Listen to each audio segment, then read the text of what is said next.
खराब ग्लोबल संकेतों ने बिगाड़ा बाजार का मूड। बाजार लगातार पांचवें दिन गिरावट पर बंद। Mid cap small cap shares में दबाव। आईटी, मेटल, पीएससी शेयर्स पर pressure. FMCG, auto, pharma index बढ़त पर बंद। पीएम मोदी ने किया भोपाल में ग्लोबल इन्वेस्टर्स समिट का शुभारंभ। बोले, भारत में निवेश के लिए इन्वेस्टर्स में उत्साह। 300 से ज्यादा उद्योगपति हो रहे हैं समिट में शामिल। 50 से ज्यादा देशों के प्रतिनिधि मौजूद। दिल्ली में यूके के साथ फ्री ट्रेड एग्रीमेंट पर हुई अहम बैठक। दोनों देशों के बीच फिर से एफटीए पर बात शुरू करने का फैसला। बिहार में प्रधानमंत्री मोदी का मुख्यमंत्री नीतीश कुमार के साथ रोड शो। किसानों को सम्मान निधि की किस्त जारी। नीतीश बोले, बिहार में 30,000 करोड़ की विकास योजनाओं पर काम जारी। लालू तेजस्वी ने साधा मोदी के बिहार दौरे पर निशाना। महाशिवरात्रि से पहले महाकुंभ में श्रद्धालुओं की लगी लंबी कतार। श्रद्धालुओं की संख्या 62 करोड़ के पार। आज अभिनेता अक्षय कुमार ने भी लगाई आस्था की डुबकी।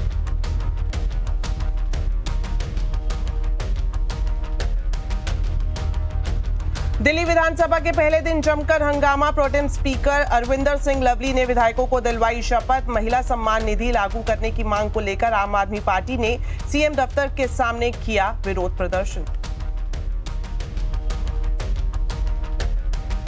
राजस्थान की बीजेपी सरकार के खिलाफ कांग्रेस का उग्र प्रदर्शन। इंदिरा गांधी पर आपत्तिजनक टिप्पणी से शुरू हुआ विवाद। बीजेपी ने कहा, दादी कोई आपत्तिजनक टिप्पणी नहीं।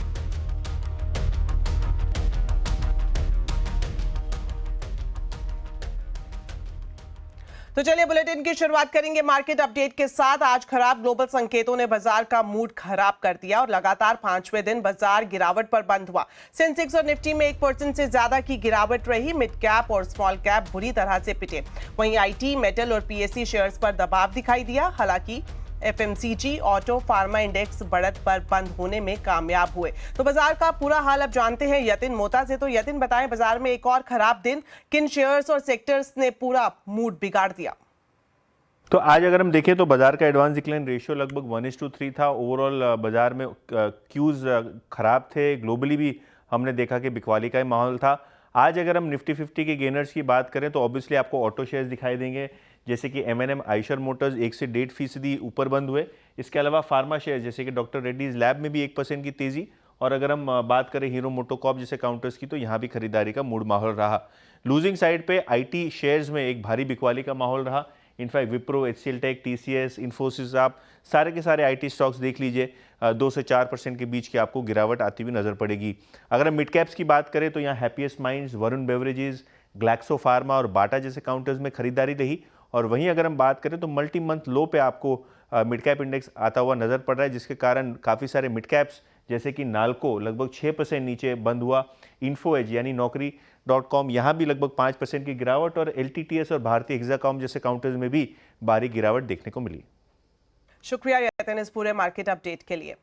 चलिए आपको बता दें, इस बीच 361 की प्रेसिडेंट अनु जैन का कहना है कि आईटी और बैंकिंग सेक्टर में गिरावट है। निफ्टी 22,300 के नीचे फिसला तो 21,800 का स्तर संभव है। फ्राइडे को एक लेवल तोड़ा 22,750 का। एंड जिस तरीके से आज आईटी इंडेक्स और बैंक इंडेक्स दोनों टूट रहे हैं, तो एक सपोर्ट तो आपका यहाँ पे 22,300, 22,350 पे आ जाएगा। बट अगर वो टूटा तो आपका 21,800 से पहले कोई बहुत बड़ा सपोर्ट है नहीं। मुड़ने को मार्केट कहीं से भी मुड़ सकता है, बट ओवरऑल जिस तरीके से आज दो आपके मेन सेक्टर्स टूट रहे हैं, आईटी और बैंकिंग, इसका इंडिकेशन 21,800 के लिए काफी स्ट्रांग होता है। पिछले कुछ दिनों से ऑटो सेक्टर खासा दबाव में है। बाजार को डर है कि टेस्ला की एंट्री से ऑटो कंपनियों पर बुरा असर पड़ेगा। कितनी सही है ये बात, इस पर सीएलएसए ने एक रिपोर्ट निकाली है। क्या है इस रिपोर्ट में, बता रहे हैं हमारे सहयोगी यतिन मोता। तो सीएलएसए की रिपोर्ट भी है और आवाज़ ने भी इस मामले में जो है काफ़ी सारी चीज़ें रिसर्च की हैं।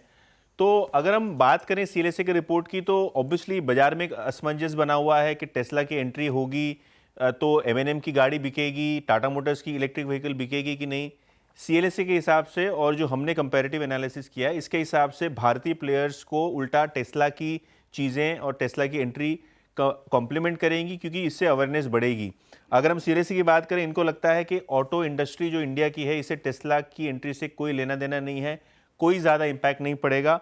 अगर हम बात करें M&M की, तो CLSA को लगता है कि जिस हिसाब से M&M के शेयर्स पिछले दिनों गिरे हैं, एक 10-15% से ज़्यादा करेक्शन हुआ है टॉप से, तो ये खरीदारी के मौके बनेंगे, क्योंकि टेस्ला की जो एंट्री है ऑलरेडी स्टॉक प्राइस इन कर रही है। वैल्यूएशन के लिहाज से महिंद्रा एंड महिंद्रा अभी भी उनको पसंद आ रहा है, और इनको लगता है मारुति सुजुकी, हुंडई मोटर्स और टाटा मोटर्स पे भी इसका कोई असर नहीं होगा, क्योंकि सब कंपनी का प्राइस पॉइंट अलग अलग है और टेस्ला की जो प्राइस पॉइंट है वो अलग अलग है। अगर हम फैक्टर्स की बात करें तो ग्लोबली टेस्ला एक बड़ा मार्केट चाइना और जो है दुनिया में बना चुका है। ईवी पेनिट्रेशन की अगर हम बात करें तो चीन में ईवी पेनिट्रेशन 30% है और भारत में ईवी पेनिट्रेशन सिर्फ 2.4% है। तो जो आईसी इंजन यानी जो कंबशन इंजन वाली कंपनियां हैं, जैसे M&M, टाटा मोटर, मारुति, जो अभी ईवी प्रोडक्ट रोल आउट कर रही हैं, उन पे बड़ा असर नहीं देखने को मिलेगा। और अगर हम बात करें टेस्ला की प्राइसिंग की, तो चाइनीज मार्केट हो या यूएस मार्केट हो, 20 से 50% ज्यादा उनकी प्राइसिंग रहने वाली है भारतीय मार्केट्स के लिए, कंपेयर टू अदर मॉडल्स। जो सस्ते मॉडल्स हैं उनके खिलाफ जो प्राइसिंग होने वाली टेस्ला की, वो महंगी रहने वाली है। तो अगर हम देखें टेस्ला की एंट्री मॉडल 3 जो सबसे रनिंग मॉडल है, उसका जो कॉस्ट है जो यूएस में है डॉलर टर्म्स में, जिसको हमने रुपी टर्म्स में कन्वर्ट किया, वो 30 लाख रुपए है। बेस वेरिएंट की मैं बात कर रहा हूं। अगर हम मॉडल एस की बात करें तो 70 लाख रुपए, और मॉडल एक्स जो सबसे प्रीमियम मॉडल है वो 74 लाख में बिकता है। और ये बेस मॉडल की मैं बात कर रहा हूं, इससे महंगी है गाड़ी, इससे सस्ती नहीं है। और इसके कंपैरिजन में जो नई लॉन्चेस हुई हैं इंडियन मार्केट्स में, जो इलेक्ट्रिक व्हीकल्स हुए, वो देखिए किस तरीके से प्राइस है। BE6 महिंद्रा की जो अभी लॉन्च हुई है 19 लाख रुपए, एक्स डेली शोरूम का प्राइस है ये। टाटा की कर्व की बात करें तो 17.5 लाख रुपए, और हुंडई की क्रेटा की बात करें तो लगभग 18 लाख रुपए। तो कहां 30 लाख रुपए की एंट्री मॉडल और कहां इनकी एंट्री मॉडल 20 लाख रुपए की। तो अगर आप हुंडई की 18 लाख में खरीदते, थोड़ी आप 30 लाख की टेस्ला खरीदोगे। तो कहने का मतलब यह है कि अगर टेस्ला ने दाम भी गिराए भारतीय मार्केट्स में, तो सबसे पहले तो लॉस होगा, और दूसरा सारे फीचर्स नहीं होंगे। तो अगर आपको सेम फीचर्स में 17-18 लाख रुपए में गाड़ी मिल रही है, तो क्यों आप टेस्ला के पीछे भाग रहे हो। तो हमारा एनालिसिस ये है कि मेक इन इंडिया में भरोसा ज्यादा करिए और टेस्ला की एंट्री पे ज्यादा ध्यान ना दीजिए।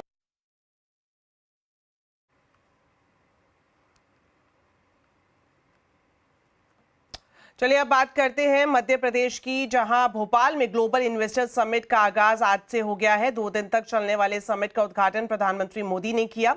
इस मौके पर मध्य प्रदेश के मुख्यमंत्री मोहन यादव के अलावा कई बड़े मंत्री और उद्योगपति भी मौजूद रहे। 60 से ज्यादा देशों के राजनयिक प्रतिनिधि, उच्चायुक्त, काउंसिल जनरल और अंतर्राष्ट्रीय संगठनों के वरिष्ठ अधिकारी भी इस समिट में हिस्सा ले रहे हैं। इनमें Japan, Germany, England, Canada, Australia, दक्षिण कोरिया और सिंगापुर शामिल हैं। समिट के दौरान विभिन्न क्षेत्रों में निवेश को प्रोत्साहित करने के उद्देश्य से 7 विभागीय सम्मेलन और 10 विशिष्ट सत्र आयोजित किए जाएंगे। समिट में प्रधानमंत्री मोदी ने कहा कि MP में इन्वेस्ट करने का सही समय है। इस भव्य आयोजन के लिए मैं मोहन जी और उनकी पूरी टीम को बहुत बहुत बधाई देता हूं। साथियों, भारत के इतिहास में ऐसा अवसर पहली बार आया है जब पूरी दुनिया भारत के लिए इतनी ऑप्टिमिस्टिक है। पूरी दुनिया में चाहे सामान्य जन हो, अर्थनीति के एक्सपर्ट्स हो, विभिन्न देश हो या फिर इंस्टीट्यूशन, सभी को भारत से बहुत आशाएं हैं। साथ ही आपको बता दें, MP ग्लोबल इन्वेस्टर समिट में एविएशन सेक्टर में निवेश के लिए कई कंपनियों ने प्रस्ताव दिए हैं। हवाई सेवा के क्षेत्र में विस्तार की तैयारी की जा रही है। मध्य प्रदेश के मुख्यमंत्री मोहन यादव के मुताबिक एविएशन सेक्टर में मध्य प्रदेश लगातार आगे बढ़ रहा है, इसलिए नई एविएशन पॉलिसी बनाई गई है जो राज्य में निवेश की दिशा में मददगार साबित होगी। मंत्री जी के नेतृत्व में भारत को 2047 तक विकसित भारत बनाने का संकल्प भारतवासियों ने लिया है। हमारा लक्ष्य देश को $35 ट्रिलियन की अर्थव्यवस्था बनाना है। ऐसे में विकसित भारत के इस लक्ष्य को प्राप्त करने के लिए विकसित मध्य प्रदेश समस्त प्रदेशवासियों के साथ अपना महत्वपूर्ण योगदान करने के लिए प्रतिबद्ध है। इसी अनुक्रम में हमने आगामी 5 वर्ष में राज्य की अर्थव्यवस्था को दोगुना करने का लक्ष्य निश्चित किया है। आज राजधानी दिल्ली में यूके के साथ फ्री ट्रेड एग्रीमेंट को लेकर एक अहम बैठक हुई। इस बैठक में वाणिज्य मंत्री पीयूष गोयल और ब्रिटेन के business and trade secretary of state Jonathan Reynolds मौजूद रहे। बैठक में दोनों देशों ने फिर से एफटीए पर बातचीत शुरू करने का फैसला लिया है।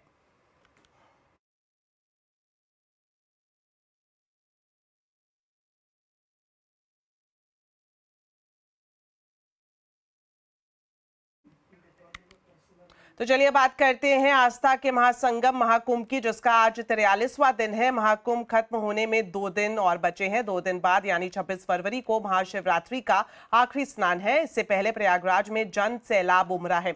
अब तक 62 करोड़ से ज्यादा श्रद्धालु संगम में स्नान कर चुके हैं। आज भी 75 लाख से ज्यादा श्रद्धालुओं ने संगम में आस्था की डुबकी लगाई है।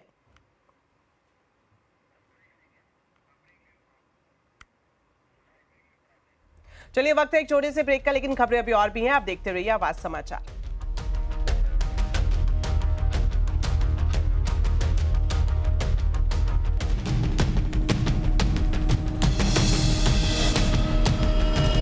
बात करते हैं दिल्ली विधानसभा सत्र की, जिसका पहला दिन हंगामेदार रहा। प्रोटेम स्पीकर अरविंदर सिंह लवली ने विधायकों को शपथ दिलाई। बीजेपी के विजेंद्र गुप्ता को स्पीकर चुन लिया गया। विधानसभा में पक्ष और विपक्ष दोनों ओर से नारेबाजी देखने को मिली। विपक्षी विधायकों ने जय भीम के नारे लगाए। आप विधायकों की नारेबाजी से नाराज स्पीकर विजेंद्र गुप्ता ने चेतावनी देते हुए कहा कि सदन में हंगामा बर्दाश्त नहीं किया जाएगा, सदन में अराजकता नहीं चलने देंगे। इसके बाद उन्होंने विपक्ष के सभी सदस्यों के माइक खोलने की बात कही और साथ ही हंगामे के बाद सदन की कार्यवाही 15 मिनट के लिए स्थगित कर दी गई। आम आदमी पार्टी पूरी तरह सदन को डिस्टर्ब करने के मन से आई है। सदन का पहला दिन ही सिर्फ डिस्टर्बेंस करना, और मैं चाहूंगा पक्ष के सदस्यों के माइक खोल दिए जाएं। ये 62 से 22 पे आ गए, इनको समझ में नहीं आ रहा। के माइक खोल दिए जाएं। पक्ष के केवल माइक खोल दिए जाएं। इसके सदस्यों के माइक खोले जाएं, ये डिस्टर्ब कर रहे हैं और इसलिए पक्ष के सदस्य बोलेंगे। आप बोलिए। तो चलिए इसी के साथ बुलेटिन में इतना ही। आप खबरों पर अपडेट रहें, CNBC आवाज से जुड़े रहें हमारे सोशल मीडिया हैंडल्स के जरिए। नमस्कार।